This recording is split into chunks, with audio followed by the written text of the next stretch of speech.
Hi friends, so today we're going to be looking at the true meaning of the second video in the Guns N' Roses trilogy, November Rain. I made a video talking about their first song, Don't Cry. You can look at that, it may be helpful in order to see the context of this next song. But here we go. So, the very first scene we see is Axl sitting in a dark bedroom. It's supposed to be his. He's smoking, he's drinking, he's taking pills. And so given the progressing story of the song where some terrible things happen, it makes sense why he'd have to drink and take pills in order to go to sleep. But it also could be not that far off of what actually is going on in his life, both volitional and by force. He may actually be drinking by himself, but, he could be being drugged, especially with what we know about MKUltra. If you look at the frame of his bed, I noticed it because it's very unusual. It reminded me of like a harp of sorts, but really it seems like bars, like prison bars, to talk about how, he's trapped and he's not his own person. And then on the nightstand beside his bed, you see this statue that is missing some limbs and missing a head. And that is a very, very common sign of an MKUltra slave, given that they kind of are made to feel as if they're, have no face. Their identity, they don't have an identity, and they don't have really freedom of movement, and they just feel like just a mannequin, really.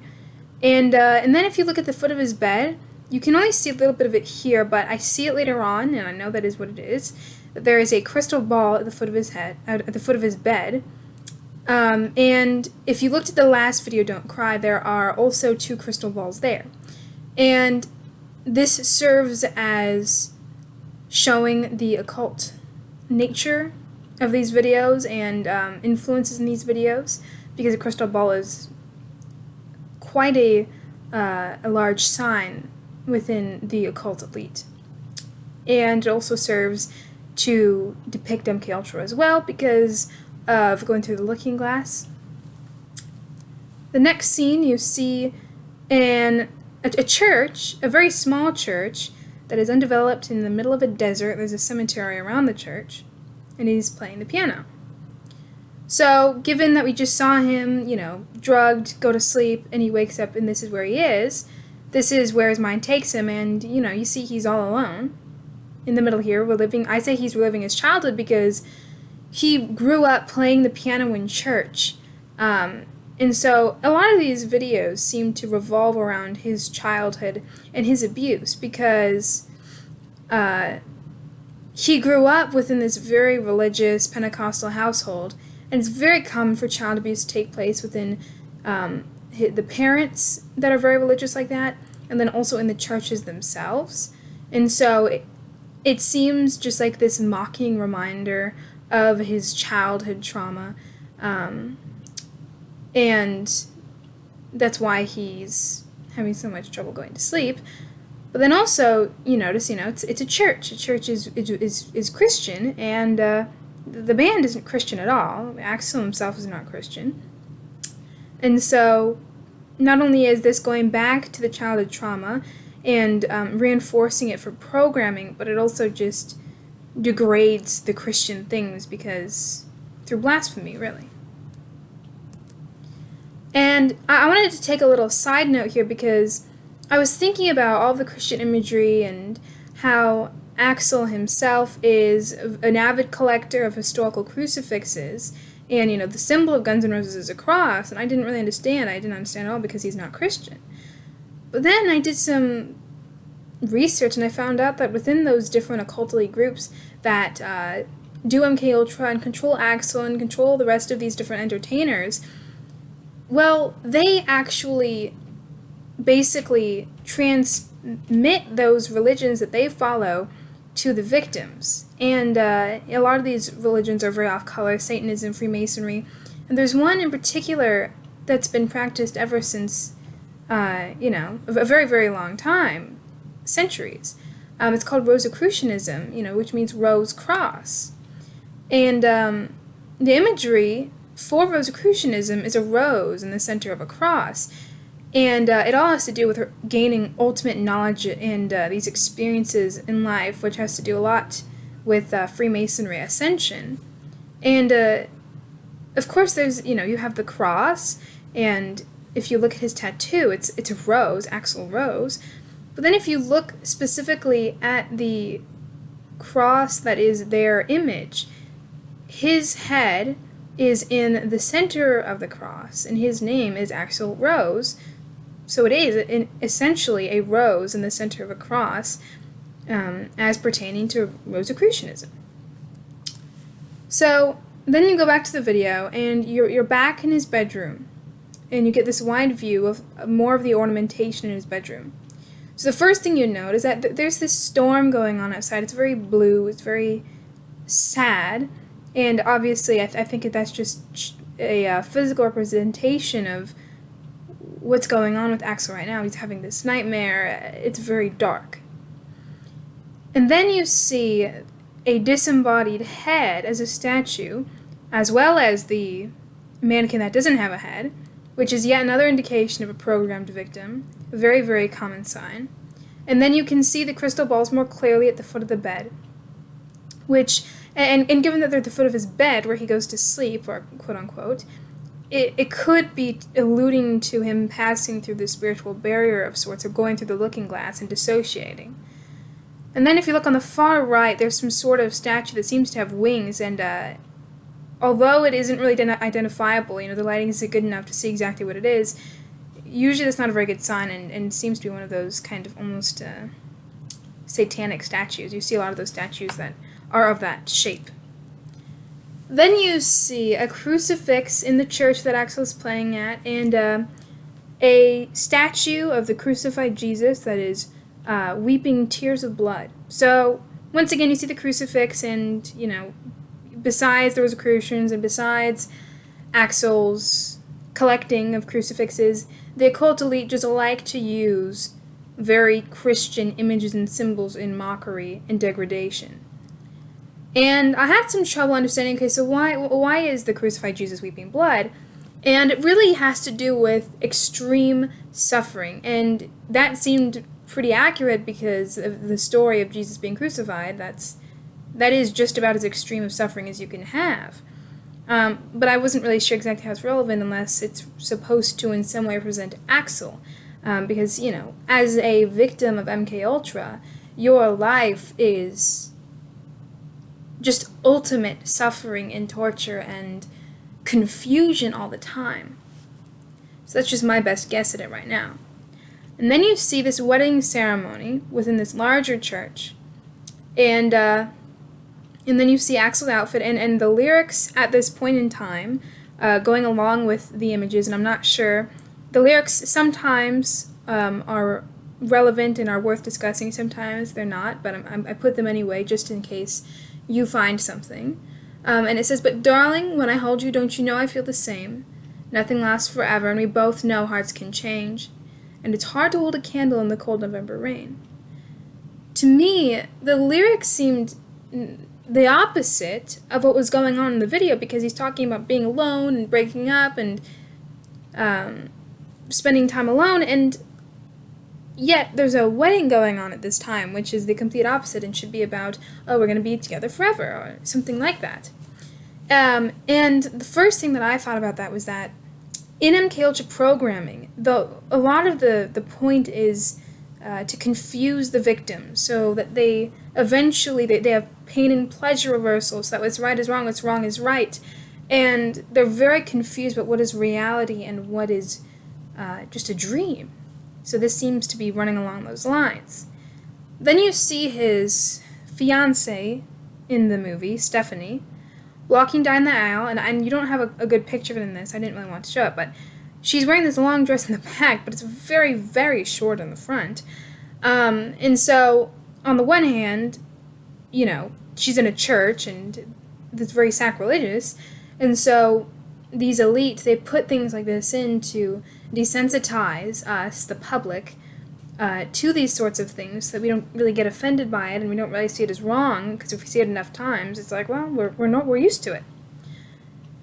Then you see Axl, and he's dressed in this very old-fashioned garb that seemed to me either medieval or during the Victorian era. He was dressed in a similar way in the video Don't Cry, the first in this trilogy.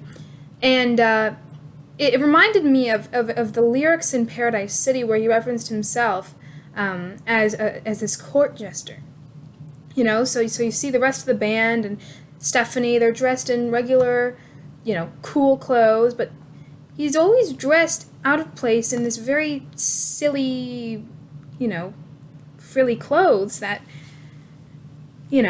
make him this fool. And so the question is, who dresses him up that way? Does he choose that? Because it doesn't really seem as if he chooses that, and it's really supposed to represent this state of being for him, as being this. He's the dancing puppet who entertains everyone, but he's just a fool.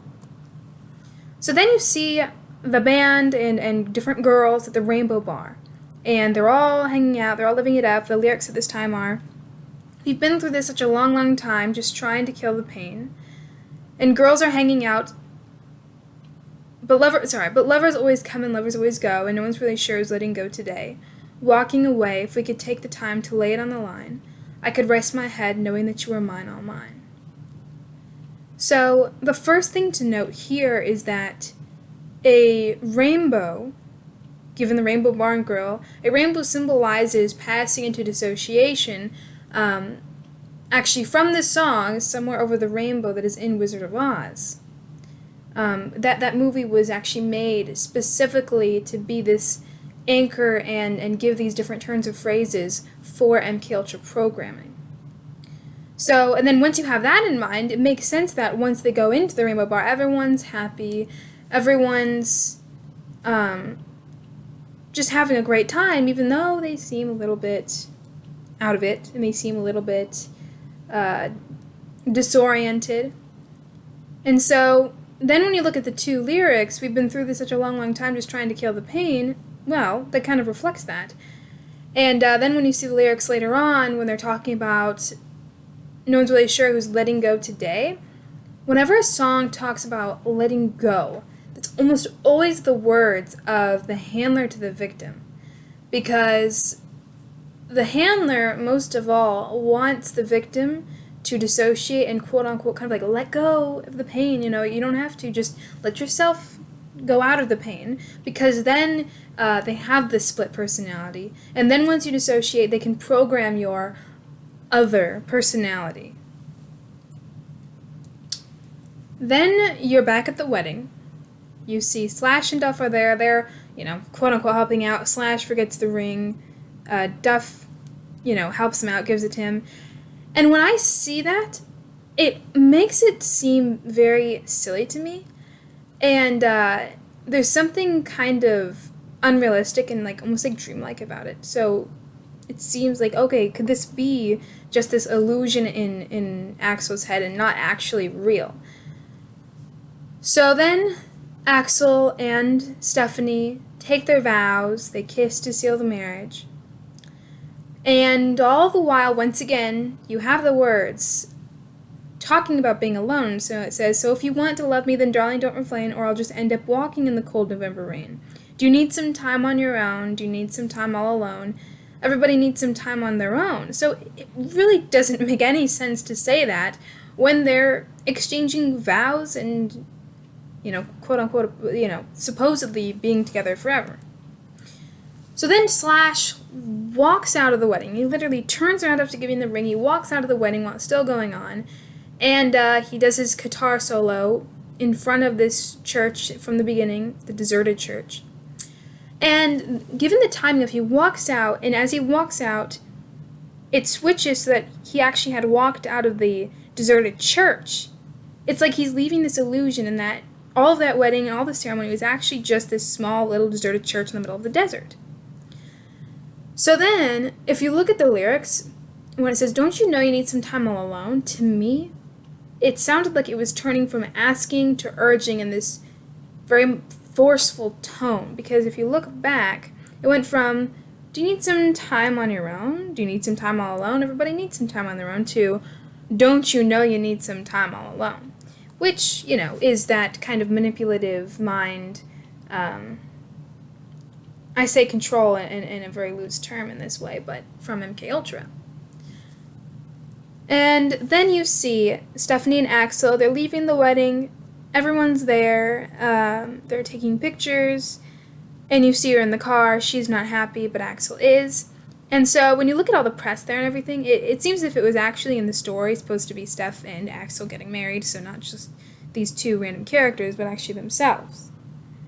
And, but so like I said, when you see her in the car, she's like kind of, she's actually just not happy. But, he's smiling at her, he's very excited, and it seemed to me that if this was all just simply an illusion, she would have been happy. So she is this independent variable working within this. And I'm not even saying this is real. This still could be an illusion, but it's not necessarily all dreamed up by Axl. So given the first video, it seemed as if she was taking the role of the handler. Maybe she is in this video too, because it also seems as if the lyrics at this time apply to her, where it's talking about needing some time on your own because she seems to be having these second thoughts even when she gets married. So she's kind of taking him for a ride and using him under false pretense, because if she's really thinking all these things but she's still getting married, Then you see Axl walking through this abandoned western ghost town. That's a one-time scene that kind of has no context and seems very random, other than the fact that the ghost town kind of matches the feel of the abandoned church. But he's all alone. The lighting is kind of the same blue, melancholy lighting as was in his bedroom whenever he's having these nightmares. So, you have a lot of questions about this scene. So my question was, okay, is this maybe the representation of how he actually is in his mind, despite the wedding and reception, which could or could not be real? And then you see, okay, they chose to put him in front of this gun store. Did he get a gun? I don't know. Then you see they're back at this wedding reception in a courtyard. They're cutting the cake, very sweet. The lyrics are, "And when your fears subside and shadows still remain, I know that you can love me when there's no one left to blame." So in this scene, once again, you see him just dressed up in this ridiculous outfit that makes no sense. It's a different outfit, but still ridiculous. But then his wife is dressed up beautifully. His friends are dressed up normally for them. And so once again, this is just court jester idea. And when you look at the whole situation of the wedding, from this larger point of view and as a whole, it doesn't exactly seem to be this ideal paradise, especially given the things that are about to happen. If anything, it seems to be this trauma, whether real or kind of put into his head, that plagues Axl for programming purposes, because MKUltra is trauma-based programming. And so this is where things go badly, because everyone's having fun at the reception, everyone's dancing, and then it rains, and all hell breaks loose. And it's funny, it rains, and then everyone just runs away and just panics as if there's gunshots being fired. And in real life, I've never seen anyone do that. I don't really know many good reasons why someone would do that. And it kind of makes it feel as if, okay, this is not a normal wedding. This is not a normal situation. There's something surreal, almost nightmarish about this, especially as everything is being destroyed. And so in the beginning, you're like, okay, so the beginning of the wedding, that could be Axl's, but then it's like someone intervenes and turns everything lopsided. And so in this case, the rain kind of must represent something people fear a lot more than actual rain, and especially given the song is called November Rain, or it just serves to be this trauma as an example, a metaphor. So you see the cake being destroyed, someone runs into the cake that they were cutting, that could or could not symbolize the destruction of the marriage. And, so like I said, the song is called November Rain, so in one sense it makes sense that they used rain to be the destroyer of everything. And then it just switches and Stephanie is dead. And we don't know how she died. I guess it was the November rain and then she's dead, so the November rain had something to do with it. So I guess the question is, what is it? What is it supposed to stand for? And then you see her burial. And I noticed when I was watching the video that he's walking out, Axl's leaving the church, he's sad and everything, but he's wearing this upside-down cross. So the upside-down cross is really the mockery of the crucifixion of Jesus. It's a satanic thing. And whether that's actually Axl, okay, I want to wear an upside-down cross for this reason, or if it's the people who are above him, the people who are manipulating him, putting this on him for their own symbolism, you don't know. I hope it's the latter, but we just don't know. And then at the burial, you can see in the left corner that someone is wearing this pin that, I saw the pin, and I remembered that it was from this movie I saw, and it was being worn by Nazis. It was a pin worn by Nazis during World War II. So I thought that was worth mentioning. And then in the final scene, we're back to Stephanie being alive in a scene we didn't see before. She's throwing her bouquet, and it lands on her coffin. So this scene is definitely cryptic. It's definitely, this whole situation is confusing, but the first thing I saw was that the colors of the flowers changed from white to red, and so those two colors of flowers just happen to be the colors of the bouquets in front of Rosicrucian temples, which I already said, Guns N' Roses is definitely in some way into Rosicrucianism.